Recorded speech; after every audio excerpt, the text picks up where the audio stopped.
Everyone, welcome back to नैंसरी classes and this is Nayashree. आज के इस वीडियो में मैं बात करने वाली हूँ बिगिनर्स यूपी ट्रिपल एससी पेट एग्जाम की तैयारी कैसे करें एंड उनको कहाँ से यूपी ट्रिपल एससी पेट एग्जाम की तैयारी शुरू करना चाहिए। क्योंकि आप बिगिनर्स हैं, आपको अभी कोई आइडिया नहीं है, सो आपका मेन फोकस होना चाहिए कि किस तरीके से आप पहली बार में इस एग्जाम को क्रैक कर सकें। आज मैं यहाँ पर इस वीडियो में 4 टिप्स देने वाली हूँ। इन चारों टिप्स को आपको इक्वली इंपॉर्टेंट मानना है। आप ये नहीं कह सकते कि टिप नंबर 1 टिप नंबर 2 से ज्यादा इंपॉर्टेंट है या फिर टिप नंबर 2 टिप नंबर 1 से ज्यादा इंपॉर्टेंट है। ये चारों टिप्स अपने आप में इक्वली इंपॉर्टेंट है। आपको ध्यान से इन टिप्स को सुनना है एंड इन पर वर्क करना है आपको। अगर कोई भी आपको डाउट होता है इस जर्नी के दौरान देन डेफिनेटली आप कमेंट सेक्शन में पूछ सकते हैं। अगर मैं बात करूं कि आपको बिगिनर्स हैं तो आपको क्या करना चाहिए, कैसे यूपी ट्रिपल एससी पेट एग्जाम की तैयारी शुरू करना चाहिए, क्योंकि एग्जाम एकदम मॉडरेट लेवल का आता है। आपको बिल्कुल भी डरना नहीं है। सबसे पहले तो मैं आपको यही कहूंगी कि आपको डरना नहीं है, क्योंकि यहाँ पर आपका जो एग्जाम है बिल्कुल मॉडरेट लेवल का आता है। आप बहुत अच्छा स्कोर कर सकते हैं। यकीन करिए कि इस एग्जाम में अच्छा स्कोर लाना कोई बड़ी बात नहीं है। डेफिनेटली आप कर सकते हैं। ठीक है, ऊंची समा भी जल सकती है, तूफानों से कश्ती भी निकल सकती है। ऊंची समा भी जल सकती है, तूफानों से कश्ती भी निकल सकती है। होकर मायूस यूं ना बदल इरादे, बंदे तेरी किस्मत कभी भी बदल सकती है। अगर मैं टिप नंबर 1 की बात करूं तो सबसे पहले आपको ये देखना है कि यूपी ट्रिपल एससी पेट एग्जाम में जो सब्जेक्ट्स आपके पूछे जाने वाले हैं उनमें मार्क्स का डिस्ट्रीब्यूशन किस तरीके से है।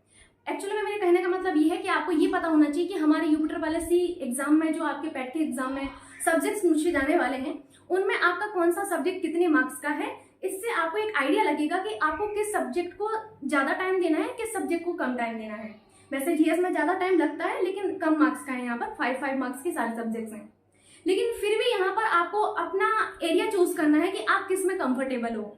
आपको मार्क्स का डिस्ट्रीब्यूशन बहुत अच्छे से पता होना चाहिए। मार्क्स का डिस्ट्रीब्यूशन पता होने से आपको यहाँ पर ये पता लगेगा कि आपको सबसे पहले अपना जो है कौन सा सेक्शन जो है कवर करना है एंड कौन सा सेक्शन आपका अच्छा है तो आपको उस पर कम वर्क करना है एंड कौन सा आपका वीक है तो आपको उस पर ज्यादा वर्क करना है। अगर मैं यहाँ पर बात करूँ सब्जेक्ट्स की तो आप बोर्ड पर सारे सब्जेक्ट देख सकते हैं। इसमें सारे तो नहीं है लेकिन अभी आपको धीरे धीरे मैं सारे सब्जेक्ट बताऊंगी। यहाँ पर देखिए, सबसे पहले आपका इंडियन हिस्ट्री। इंडियन हिस्ट्री की अगर मैं बात करूँ तो ये आपसे 5 मार्क्स का पूछा जाने वाला है। कितने मार्क्स का? 5 मार्क्स का। नेक्स्ट आपका सब्जेक्ट है भारतीय राष्ट्रीय आंदोलन यानी कि इंडियन नेशनल मूवमेंट। ये भी आपका अगेन 5 मार्क्स का ही है। नेक्स्ट है आपका भूगोल यानी कि ज्योग्राफी। ज्योग्राफी भी आपसे 5 मार्क्स की ही पूछी जानी है। नेक्स्ट है आपका भारतीय अर्थव्यवस्था। ये भी अगेन आपके 5 मार्क्स के हैं। नेक्स्ट है आपका भारतीय संविधान एवं लोक प्रशासन यानी कि इंडियन पॉलिटी एंड आपका पब्लिक एडमिनिस्ट्रेशन। ये भी आपका 5 मार्क्स का ही है। नेक्स्ट है आपका प्रारंभिक अंकगणित यानी कि एलिमेंट्री अरिथमेटिक। ये भी आपका 5 मार्क्स का है। नेक्स्ट आप देख सकते हैं सामान्य हिंदी। सामान्य यानी कि जनरल हिंदी आपसे 5 मार्क्स की यहाँ पर पूछी जाएगी। यहाँ पर अगला देख सकते हैं जनरल इंग्लिश। अगेन ये 5 मार्क्स का है। अब आप सोच रहे होंगे इतना इतना इतना 5 करके कितना सारा दे चुके हैं। अगेन यहाँ पर देखिए लॉजिक एंड आपका रीजनिंग वाला सेक्शन जो है ये भी अगेन आपके 5 मार्क्स का ही है। अब यहाँ पर बाकी के बचे हुए सब्जेक्ट को देखिए। जनरल साइंस जो आपसे पूछा जाना है, जनरल साइंस ध्यान से सुनिएगा, जनरल साइंस आपसे जो पूछा जाना है ये भी आपके 5 मार्क्स के हैं, जिसमें आपसे आपका फिजिक्स पूछा जाएगा, केमिस्ट्री पूछा जाएगा एंड बायोलॉजी पूछा जाएगा। ठीक है, उसके आगे के सब्जेक्ट्स के लिए आप 1 मिनट मुझे दीजिए, मैं आपको दिखाती हूँ। आप स्क्रीन पर देखिएगा, आपको सारे सब्जेक्ट समझ में आएंगे। ठीक है, तो यहाँ पर देखिए 50 मार्क्स आपके टोटल हो चुके हैं। कैसे 50 मार्क्स हो चुके हैं? 5 1 2 3 4 5 6 7 8 9 और 10 यानी कि 50 मार्क्स आपके हो चुके हैं। टोटल 100 मार्क्स का क्वेश्चन पेपर होता है। अब बाकी का बचा हुआ जो 50 मार्क्स है वो आपका क्या आता है ये आपको देखना है। तो बाकी के बचे हुए 50 मार्क्स में आपका आता है जनरल अवेयरनेस। 10 मार्क्स की आपसे पूछी जाएंगे। जनरल अवेयरनेस जो पूछी जाती है आपसे इस एग्जाम में वो टोटल 10 मार्क्स की होती है। ठीक है, जनरल अवेयरनेस 10 मार्क्स की है। करंट अफेयर्स सी यानी कि करंट अफेयर्स ये भी आपसे 10 मार्क्स का पूछा जाएगा। आगे आपसे अपठित हिंदी गद्यांश एवं आपका जो विवेचन एवं विश्लेषण है ये भी आपसे 10 मार्क्स का पूछा जाएगा। हिंदी वाला जो आपका गद्यांश है वो। एंड आपसे नेक्स्ट है ग्राफ वाला सेक्शन, ये आपसे 10 मार्क्स का एंड तालिका वाला सेक्शन अगेन 10 मार्क्स का। सो यहाँ पर काउंट करिए 10 10 10 10 और 10, तो ये भी 50 हो गया, यानी कि टोटल आपके यहाँ पर 100 मार्क्स बन चुके हैं। तो आपने देखा कि जो पेट एग्जाम है इसमें 100 मार्क्स का क्वेश्चन पेपर आना है एंड हमारा कौन सा सब्जेक्ट कितने मार्क्स का आना है ये भी आप अच्छे से देख चुके हैं। अब आपको नेक्स्ट ये देखना है कि पेट एग्जाम का सिलेबस क्या है। टिप नंबर 1 आपने समझ ली। आपको सबसे पहले ये देखना है कि इस एग्जाम में जो मार्क्स का डिस्ट्रीब्यूशन है वो किस तरीके से, वेरी वेरी इंपॉर्टेंट, सबसे पहले तो यही पता होना चाहिए कि मार्क्स का डिस्ट्रीब्यूशन किस तरीके से है। दूसरा आपको ये देखना है इस एग्जाम का सिलेबस क्या है। सिलेबस से ही आपको एग्जाम की रिक्वायरमेंट पता चलेगी। ना जाने मैंने कितने वीडियो में ये बोला होगा कि सिलेबस से आपको उस एग्जाम की रिक्वायरमेंट पता चलती है। कोई सा भी आयोग हो, आप कोई सा भी पेपर उठा के देख लीजिए, मैं यूपीएससी तक की बात कर रही हूँ, उसमें जो सिलेबस मेंशन किया जाता है 80% जो आपकी चीजें उसी सिलेबस से आती हैं। कितने परसेंट? 80% चीजें आपकी उसी सिलेबस से आएंगी। बाकी का बचा हुआ जो 20% है वो आपका बाहर से आता है। इस 20% पर आपको फोकस नहीं करना है, आपको सिर्फ इस 80% पर फोकस करना है। होता तो जनरली ये है कि हमारे पास हीरा होता है, हमारे पास डायमंड होता है, लेकिन फिर भी हम गोल्ड की तलाश में घूमते रहते हैं। लेकिन आपको ये गलती नहीं करना है। जब आपके पास डायमंड है देन आपको गोल्ड के लिए उम्मीद नहीं करना है, ठीक है। सो आपको यहाँ पर जो 80% आपका कंट्रीब्यूट कर रहा है ना, जो सिलेबस कंट्रीब्यूट कर रहा है, सो प्लीज आपको इस पर फोकस करना है। मैं आपको सजेशन दूंगी कि आपको बस इसी पर फोकस करना चाहिए, दिए गए 80% पर, ना कि बचा हुआ 20% पर, ठीक। तो सिलेबस को समझिए कि हमसे पूछा क्या जाना, एक एक टॉपिक को समझिए। देखिए सारे टॉपिक मैंने यहाँ पर लिखे हुए, कितने नीट एंड क्लीन तरीके से आपको सारे सब्जेक्ट्स यहाँ पर दिख रहे हैं। इन सारे सब्जेक्ट्स को देखिए। इसके बाद आपको इन सब्जेक्ट्स में जो टॉपिक्स दिए गए हैं उन टॉपिक्स में आपको ये देखना है कि यूपी ट्रिपल एससी जो है पेपर जो आपके होते हैं ये क्वेश्चंस कहाँ से पूछते हैं। मैंने पैट नहीं कहा, मैंने कहा UP triple SC. UP triple SC केवल पैट एग्जाम नहीं कंडक्ट करवाती है, ये बहुत सारे एग्जाम्स को कंडक्ट करवाती है। आपको ये देखना है कि यूपी ट्रिपल एससी जो आपका आयोग है, मैं इस आयोग की बात कर रही हूँ, ये जो यूपी ट्रिपल एससी है ये क्वेश्चंस कहाँ से पूछता है।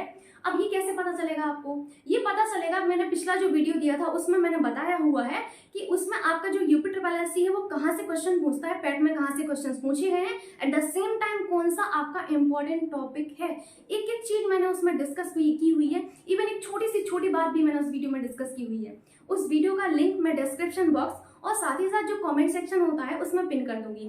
पहला कमेंट नेक्स्ट क्लासेस की तरफ से होगा, उस कमेंट में जाकर आप इस वीडियो को देख सकते हैं। वहां से आपको यही देखना है कि हमारा जो सिलेबस दिया गया है उस सिलेबस में आपका इंपॉर्टेंट टॉपिक कौन सा है, यूपी ट्रिपल एससी कहाँ से क्वेश्चन पूछता है। क्योंकि आप बिगिनर हैं, you have no idea about how to crack this exam, so first of all you have to understand the syllabus. Okay, आपको सिलेबस में ये देखना है कि हमारे टॉपिक्स कौन से हैं, देन आपको ये देखना है कि इंपॉर्टेंट टॉपिक कौन से हैं। ऐसे तो आप अंधेरे में पढ़ते चले जाएंगे एंड आपको बहुत प्रॉब्लम क्रिएट हो जाएगी। सो प्लीज आप इंपॉर्टेंट टॉपिक देखिएगा कि क्या इंपॉर्टेंट होता है। ओके, स्मार्ट स्टडी का तरीका यही होता है। ओके, इसके बाद हम समझते हैं इस सारे सिलेबस को। तो देखिए इंडियन हिस्ट्री में आपसे क्या पूछा जाएगा। इंडियन हिस्ट्री जो है इसमें आपसे पूछा जाएगा सिंधु घाटी की सभ्यता, वैदिक संस्कृति, बौद्ध धर्म जिसमें आपको गौतम बुद्ध पर ही फोकस करना है, जैन धर्म जिसमें आपको महावीर स्वामी पर ही फोकस करना है। उसके बाद होता है आपका मौर्य वंश। मौर्य वंश में आपको केवल और केवल सम्राट अशोक पर फोकस करना है। उसके बाद आपका, एक मिनट दीजिएगा आप लोग, इसके बाद आता है आपका गुप्त वंश। गुप्त वंश में आपको किस पर फोकस करना है? गुप्त वंश में आपको फोकस करना है आपका समुद्रगुप्त और चंद्रगुप्त द्वितीय पर। उसके बाद आता है आपका हर्षवर्धन। नेक्स्ट है आपका राजपूत काल, सल्तनत काल, मुगल साम्राज्य, मराठा साम्राज्य, ये आपको पढ़ने हैं। नेक्स्ट है आपका ब्रिटिश राज्य का विलय एवं प्रथम स्वतंत्रता संग्राम, ब्रिटिश राज्य का सामाजिक आर्थिक प्रभाव, ये आपको पढ़ने हैं। भारतीय इतिहास यानी कि आपका जो इंडियन हिस्ट्री है इसमें, जो कि आपसे 5 मार्क्स के पूछे जाएंगे, ठीक। तो ये सिलेबस हुआ हमारा किसका? इंडियन हिस्ट्री का। इसमें क्या इंपॉर्टेंट है मैं ऑलरेडी डिस्कस कर चुकी हूँ, सो वो वीडियो आपको देख लेना है। नेक्स्ट हमारा सब्जेक्ट देखिए भारतीय राष्ट्रीय आंदोलन, इंडियन नेशनल मूवमेंट। क्या पूछा जाएगा इसमें आपसे पूछा जाएगा स्वाधीनता आंदोलन के प्रारंभिक वर्ष, स्वदेशी तथा सविनय अवज्ञा आंदोलन। इसमें गांधी जी और उनके जो साथ क्रांतिकारी लोग थे उन सभी की भूमिका आपको यहाँ पर पढ़नी होगी, ठीक। नेक्स्ट है आपसे क्रांतिकारी आंदोलन तथा उग्र राष्ट्रवाद का उदय, ये आपको पढ़ना है। विधायी संशोधन तथा ब्रिटिश इंडिया एक्ट 1935, ये आपको पढ़ना है। जस्ट गिव मी 1 मिनट, मैं पानी पी लेती हूँ, तब तक आप इस सिलेबस को अच्छे से अपनी नजरों में बसाकर रखिए।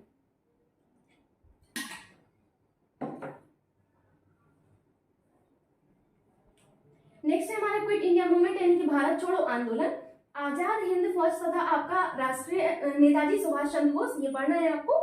ये आपका यहाँ पर सब्जेक्ट फिनिश होता है, ठीक है। आपको यहाँ पर जो आपका इंडियन नेशनल मूवमेंट है, इंडियन नेशनल मूवमेंट में इतनी चीजें पढ़ना है।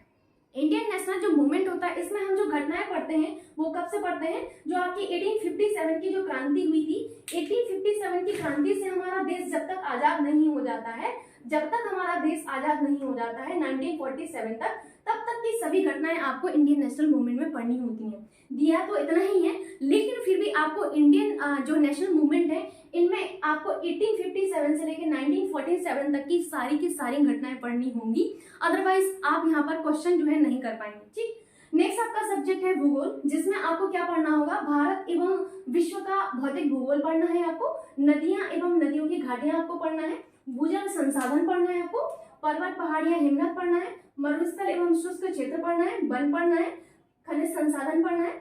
इसके बाद आपको पढ़ना है भारत एवं विश्व का राजनीतिक भूगोल, जलवायु और मौसम टाइम जोन आपको यहाँ पर पढ़ना है, ये आपका टाइम जोन अलग टॉपिक है। ठीक है, जनसांख्यिकी परिवर्तन तथा प्रवास ये आपको पढ़ना होगा। नेक्स्ट सब्जेक्ट है हमारा इंडियन पॉलिटी एंड आपका पब्लिक एडमिनिस्ट्रेशन।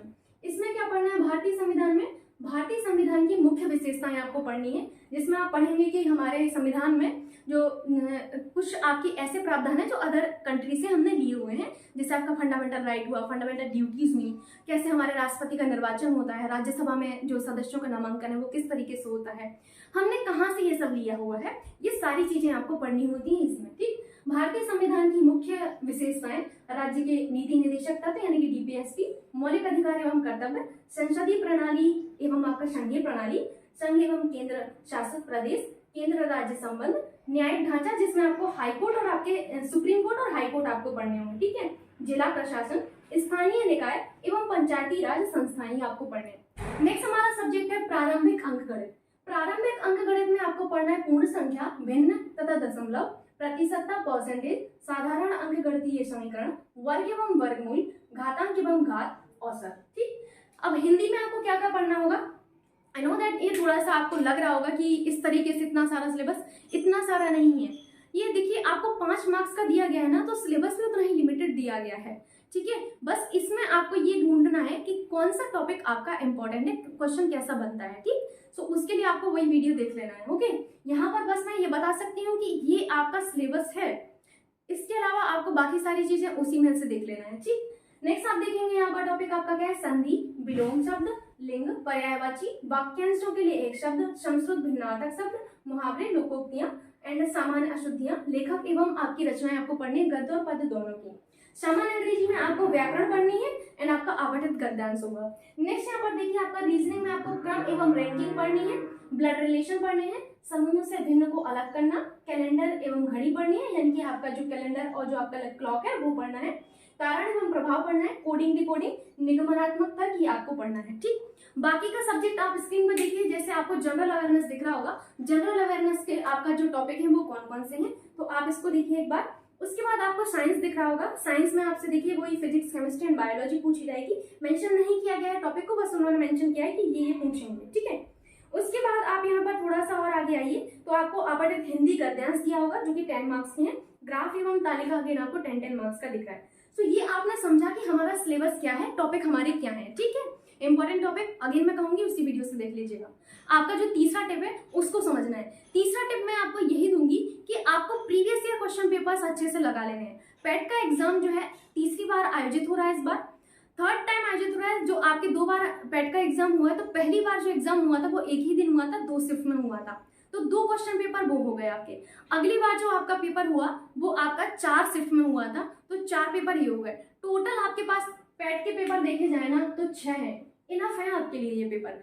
आपको पेट के प्रीवियस ईयर क्वेश्चन पेपर जरूर से देखने हैं कि एक्चुअल में पेट एग्जाम में क्वेश्चंस कैसे पूछे जाते हैं, क्या हमारे जो कॉन्सेप्ट है वो रिपीट हुए हैं कि नहीं, ग्राफ एवं तालिका में किस तरीके से क्वेश्चन पूछे जाते हैं, टेबुलेशन से पूछे जाते हैं, पाई चार्ट से पूछे जाते हैं, या फिर आपके आयत वाले से। तो ये चीज आपको अच्छे से ऑब्जर्व करनी है। ठीक है, प्रीवियस ईयर क्वेश्चन पेपर से हम यही ऑब्जर्व करते हैं कि हमारे कौन से ऐसे टॉपिक हैं जो रिपीट हो रहे हैं, कौन से ऐसे कॉन्सेप्ट हैं यानी जो हमारे रिपीट हो रहे हैं। ठीक है, किस तरीके से जो क्वेश्चन है वो पूछे जा रहे हैं, लेवल क्या है, मॉडरेट है या फिर बहुत ज्यादा हाई है, ये आपको चीजें समझनी है किससे, प्रीवियस ईयर क्वेश्चन पेपर से। अब आप कहेंगे ma'am previous year question paper हम कितनी बार पढ़ें, एक बार ही पढ़ सकते हैं ना, आपका तो यही कहना होगा मैम बस एक बार देख लिया बात खत्म। नहीं, आपको प्रीवियस ईयर क्वेश्चन पेपर का मल्टीपल रिवीजन करना है। मल्टीपल रिवीजन आपके लिए की है इस एग्जाम में सक्सेस होने के लिए, बिकॉज जब तक आप रिवीजन नहीं करेंगे तब तक आपको चीजें याद नहीं होंगी, बिकॉज आप बिगिनर हैं, आपको इस चीज को भी माइंड में रखना है। ठीक है, मैं आपको डरा नहीं रही हूँ, बट आपको इस चीज को भी माइंड में रखना है कि आपकी फ्रिक्वेंसी हाई है चीजों को भूलने की, सो दैट आपको क्या करना होगा, आपको ज्यादा से ज्यादा रिवीजन करना है। और प्रीवियस ईयर क्वेश्चन पेपर है ना केवल पेट एग्जाम के लिए, आपके जो प्रीवियस ईयर क्वेश्चंस होते हैं वो अदर एग्जाम्स में भी हेल्प करते हैं। So please it's a request आपसे कि आप लोग प्रीवियस ईयर क्वेश्चन पेपर को ना बिल्कुल अपने सामने रखें एंड उनका बार बार रिवीजन करें। मल्टीपल रिवीजन आपके लिए बहुत जरूरी है। लास्ट में मैं आपको यही कहूंगी टिप नंबर 4 में कि आपको प्रैक्टिस ज्यादा से ज्यादा करनी है। क्या करना है आपको प्रैक्टिस ज्यादा से ज्यादा करनी है। जीतूंगा मैं, ये खुद से वादा करो। जीतूंगा मैं, ये खुद से वादा करो। पढ़ते हो जितना, प्रैक्टिस उससे ज्यादा करो। तकदीर भी रूठे, हिम्मत ना छूटे, नौकरी का इतना मजबूत इरादा करो। तो आपको क्या करना है, आपको प्रैक्टिस ज्यादा से ज्यादा करनी है। यही आपको इस एग्जाम में सफलता दिलाएगा। क्योंकि आप बिगिनर्स हैं तो आपको यहाँ पर प्रैक्टिस ज्यादा से ज्यादा करनी है ताकि आप नंबर ऑफ क्वेश्चंस को समझ सकें। ठीक है, ज्यादा से ज्यादा नंबर ऑफ क्वेश्चंस आपको यहाँ पर लगाने होंगे। ठीक, लास्ट बट नॉट लीस्ट मैं आपको यही कहूंगी कि आपको अपने नोट्स जरूर बनाने हैं। मोस्टली लोग क्या करते हैं, नोट्स को छोड़ देते हैं, लेकिन आपको ऐसा नहीं करना है। आपको नोट्स जरूर से बनाने हैं। नोट्स आपको यहाँ पर हेल्प करेंगे चीजों को रिवीजन करने में। बार बार वीडियो कोई नहीं देख सकता है, ना तो इतना डेटा मिलता है। ठीक है, तो आपको क्या करना होगा, आपको अपने नोट्स बनाने होंगे और उनको बार बार रिवीजन करना होगा। जब एग्जाम आ जाता है पास में, तो उस टाइम आपको क्या करना है, शॉर्ट नोट्स बनाने हैं। अब मैं बार बार बोलती हूँ शॉर्ट नोट्स क्या होते हैं, तो इसको भी समझा देती हूँ। शॉर्ट नोट्स वो होते हैं जिनमें हम अपने पढ़े गई चीजों को रखते हैं, जो कि आपके भूलने के चांसेस ज्यादा होते हैं, हम उन्हीं चीजों को रखते हैं जो इंपॉर्टेंट होते हैं। साथ ही साथ जिनको हम बार बार भूलते हैं, उन्हीं चीजों को आपको शॉर्ट नोट्स में रखना है। अब वो आपका शॉर्ट नोट्स मैथ्स का भी हो सकता है, कोई फॉर्मूला भी हो सकता है, वो जीएस का भी हो सकता है, वो किसी भी सब्जेक्ट का हो सकता है। ठीक है, इस चीज को आपको याद रखना है कि आपको नोट्स जरूर बनाने हैं एंड एग्जाम के पहले आपको शॉर्ट नोट्स भी बनाने हैं। वैसे मैं ये सारे काम करवाऊंगी, डोंट वरी। बस आपको क्या करना है, नाइंस्ट्री क्लासेस को सब्सक्राइब कर लेना है ताकि आने वाले वीडियोस का जो नोटिफिकेशन है वो आप तक पहुंच सके। सो ये थे मेरे 4 टिप्स। इन चारों टिप्स को आपको फॉलो करना है। यकीन करिए इस एग्जाम में बहुत अच्छा स्कोर आप ला सकते हैं। बस आपको अच्छे से स्टडी करना है। ऑल द वेरी बेस्ट मेरी तरफ से एंड लगी रहिए। इस बार जो मौका मिला है उसको छोड़िएगा मत। Thank you so much.